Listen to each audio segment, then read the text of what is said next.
the sides look here at Featherstone. There's a return for Luke Briscoe. He'll wear number 5 after missing the last 5 matches because of suspension. Anthony Thackeray and Corey Aston, a very talented halfback partnership. Keep an eye on both of those. Aston on loan for Leeds. Plenty of Super League experience in the shape of Richard Moore, who's in the front row alongside Keil Caroline and Luke Cooper.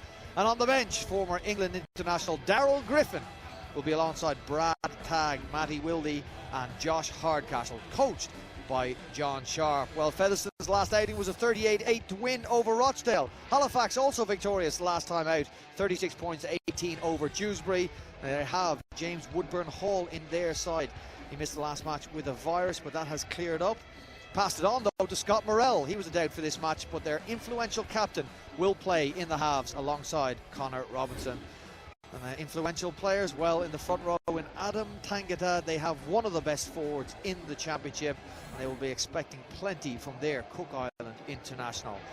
And on the bench for Richard Marshall, Ben Johnson, Ryan Ball, Ed Barber and Elliot Morris, I should say. Marshall himself, of course, 3 times at Wembley as assistant coach with Warrington, 3 times victorious. 17 marks the 50th anniversary since Featherstone won the first of their 3 cups. And it also marks the 30-year anniversary for Halifax's last win in the competition, a competition they have won 5 times. Well, the crowd has had the weather today. It's gone a little chilly and a wind is blowing through the stadium here tonight. But all anticipating an evenly matched competition between sides placed 2nd and 5th in the championship. They met in round 1, a game won at Halifax by Featherstone in the dying minutes. That sort of action would be welcome here tonight.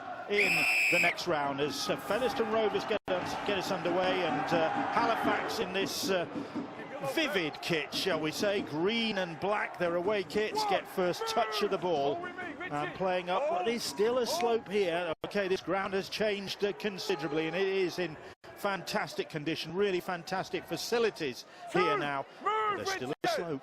There is a slope, and the people of Featherstone have contributed to the upkeep and the upgrade of this stadium. It's a good old lady that I enjoy coming to, and I'm expecting a fantastic game of rugby league. Both sides like to play the game fast, particularly Featherstone, who scored 56 tries in their 13 games, but its defence is on top early. Yeah, it's great defence from Featherstone Rovers, and Halifax stopped in their tracks, and Scott Morrell, their captain, has to put the kick in. 2:26, maybe an indication of what we can expect here tonight. Certainly given the pace with which they've gone at each other. Still waiting for the first points on the board as Briscoe gets the pass away.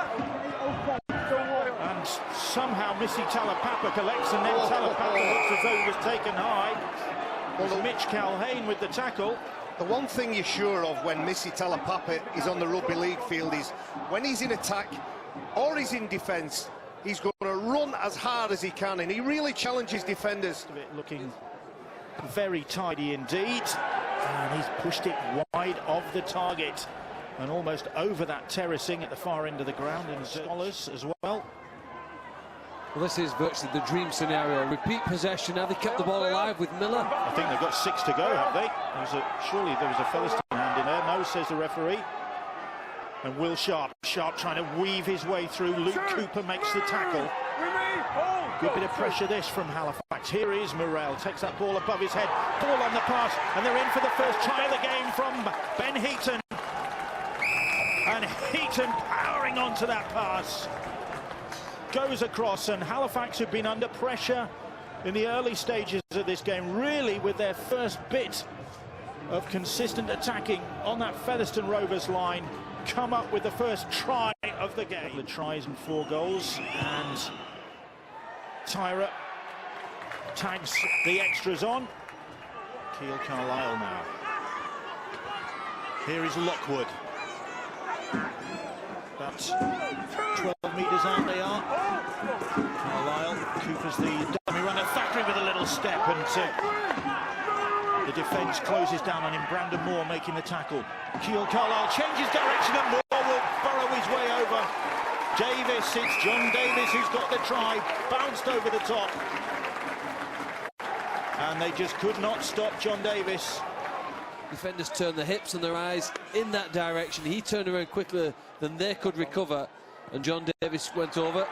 2 points by Aston. With 6-all after 22 minutes. Shane Grady off the ball there, and a bit of finger pointing going on as his play continues with Aluja.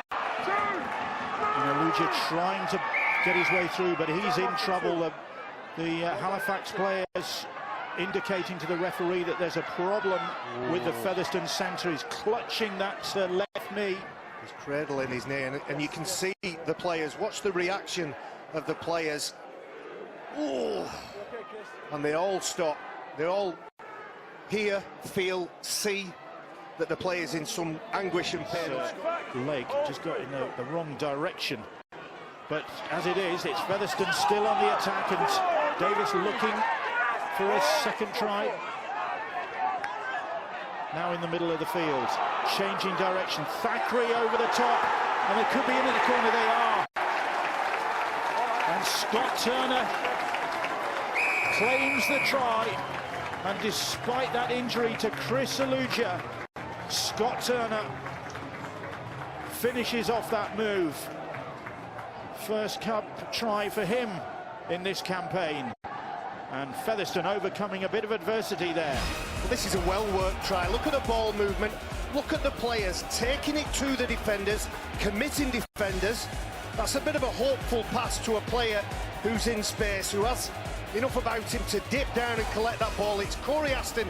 He takes it and takes defenders out. There might be a question mark on that angle about the validity of the pass, but not from this angle.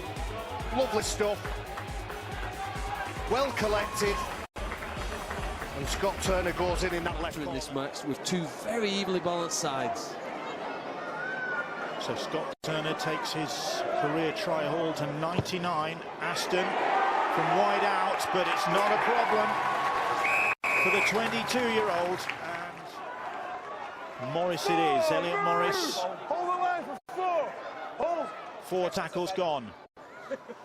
Robinson, short ball for Sharp, and Sharp almost through. And Josh Hardcastle needed to make the tackle. Warrancy trying to get over.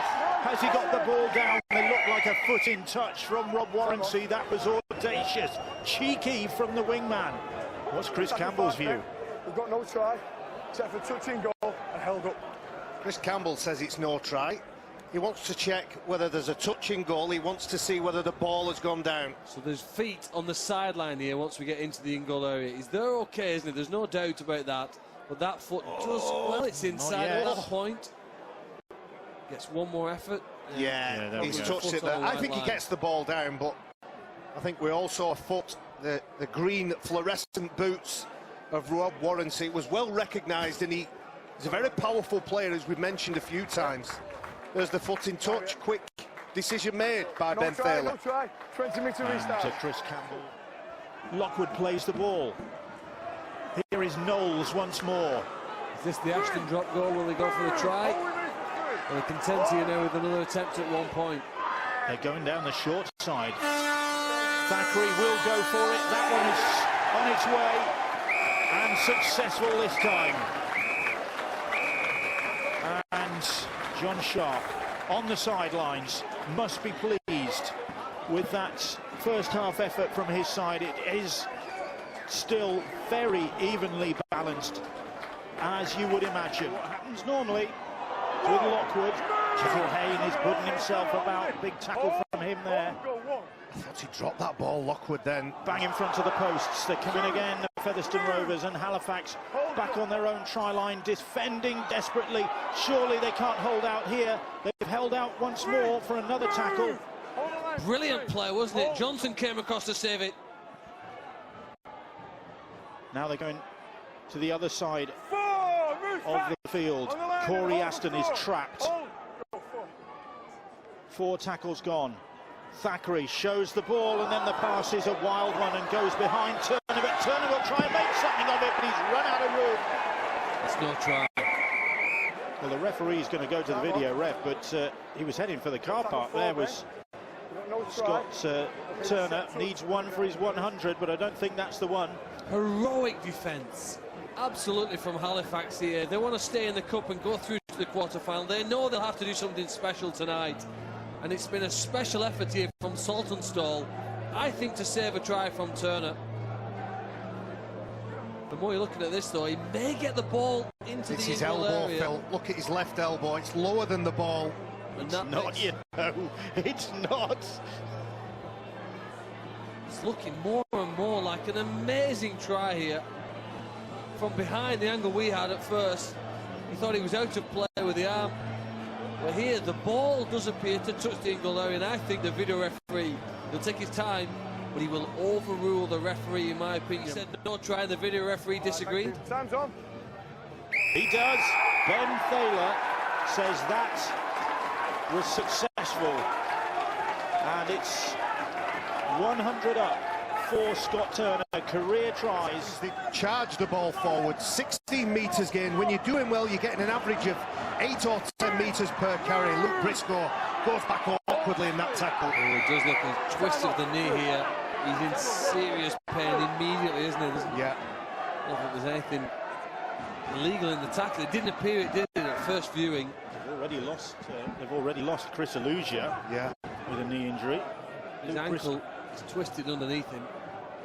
It's the big front rower again. He's really putting himself about. As he completes that tackle, then he pulls the player towards him. His left ankle. Mandra now. Yes, Bill, they are paying the price. We've just been talking to the doctor who says Briscoe won't go back on. It's looking like it's an ankle sprain, but the bad news really is that Chris Aluja is a possible fracture. It looked like a knee ligament at first, didn't it? And he was strapped up, but it could be a fracture, which would be bad news for them. Penalty goes in favour of Featherstone. Was that the Is that a trip? trip? We've seen people suspended and issued cautions recently as well from the disciplinary issue. Shane Grady, he's wrong-footed. Yeah, he's beaten for footwork, and Tally Papa has caused problems all evening. And then the big front rower, Hang on. Mitch Calane. 10 minutes in the bin Yeah, Chris Campbell. You can't That's the argue yellow with that, card really, out. can you? You can't argue with that. to find the hole. He couldn't find it, but maybe they could now. With Brandon Moore. Move on the line. Halifax so close to that Featherstone Rovers line. Still trying, and it's with Hardman. It's with Ben Johnston, I beg your pardon. Johnston gets the crucial try. Even Tyra. Formality for a goal kicker of his expertise. Bangs that conversion over try that maybe, just maybe, knocked the wind out of the sails of this Halifax side, who are clinging on in this game. They've still got a chance. A try would be good, Bill. But just as good would be get to the end of the kick, make your opposition come off the line, or maybe drop a goal. Listen, we've got golden point here. There's a golden point scenario now, isn't there? If Halifax can score and convert it, we're at 18 all. I love the way you dug yourself out of that one. Just bought myself a bit of time. That's exactly what Anthony Thackeray did. He's bought himself some time. Allusion to what looks like a bad injury. A good cup run can energise your side. Another Another 1 drop point, ball. Barry. Oh, he's hit the post. And it's still alive. And they're going for it, are they? The kick comes across and eventually runs out. But is that the second time it's hit the woodwork? Well, it's got golden point written all over this, hasn't it? Halifax are still in the contest. They need some magic. I can recall Dean Bell scoring a try from a conversion that hit the... No more points are conceded. Well, they could be here because they're going for it, and the ball is dotted down, and Josh Hardcastle gets the try that could settle this game. The 24-year-old who came on in place of the injured Chris Aluja in the first half, showing strength to get over in the corner and maybe finally put an end to the Halifax resistance and send Featherstone Rovers through to the next round of this cup competition. Well, we sometimes see stars of the future. Maybe Josh Hardcastle could be one of those here tonight. Still only a young player with potential on his side. We've seen the likes of Zach Hardacre and Alex Walmsley progress from the lower leagues to be stars in Super League. Rory Aston to take this game further in front for the Featherstone Rovers. From way out wide, it looks very promising. It's on target. What an excellent conversion that is from Corey Aston. His dad sitting down below us will be very happy indeed. So should he. Well, sweet as a He's not. And has really called the shots for Featherstone Rovers against his former club here tonight. And the last action of the game, Keel Carlisle boots the ball into touch, and there, a big beaming smile there you go, on the face of the Featherstone Rovers coach, celebrating a 24-12 victory against a very, very stubborn Halifax side, but it was Featherstone Rovers who had more firepower.